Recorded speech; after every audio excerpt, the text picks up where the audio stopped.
Kumusta sa lahat, mahal na mga manonood, tinatanggap ko kayo sa aking channel. Kasama ko kayo sa isang magandang video ni na Gokberk The Mercy at Ozgie Yagis.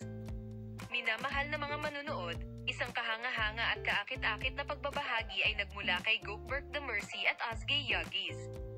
Sa hindi inaasahan, ang pribadong buhay ng sikat na Turkish stars na sina Ozgie Yagis at Gokberk The Mercy ay nahayag sa maikling panahon nang ang mga snapshot ng kanilang mga wallet ng pamilya ay nahayag at ang kanilang mga tagahanga ay nakuha.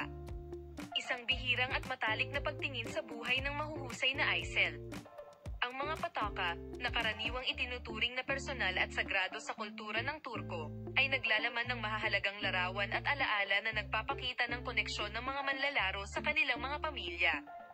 Ang mga larawang nagsimulang kumalat sa social media ay nagpapakita ng mga alaalang maingat na itinatago sa mga wallet ng pamilya ni na Ozgie Yagis at Gokberk The Mercy. Mula sa mga larawan ng pagkabata hanggang sa mga larawan ng pamilya na nakakasakit ng damdamin, binigyan ng pagsasalin ang mga tagahanga ng mga background na humubog sa buhay ng dalawang sikat na aktor na ito. Si Ozgie Yagis, nakilala sa kanyang mapang-akit na mga pagtatanghal sa sikat na serye sa TV gaya ng The Promise at Forbidden Apple, ay nagsiwalat ng isang koleksyon ng mga larawan na nagha-highlight ng malapit na ugnayan ng pamilya. Ang mga larawan sa pagkabata at mga pagtitipon ng pamilya ay nagpapakita ng pinagmulan ng aktres at ang mga halagang naka-impluwensya ang kanyang paglalakbay sa entertainment industry.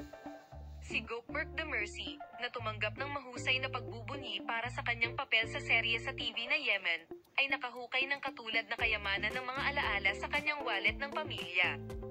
Ang mga alaala ng pagkabata, mga pagdiriwang ng bakasyon at mga matalik na sandali na nakunan sa mga larawan ay nagbigay ng nakakapanabik na sulyap sa personal na kasaysayan ng aktor. Salamat sa lahat sa pagsasabi ng panghabang buhay. Sana makita ka sa mga bagong video. Paalam.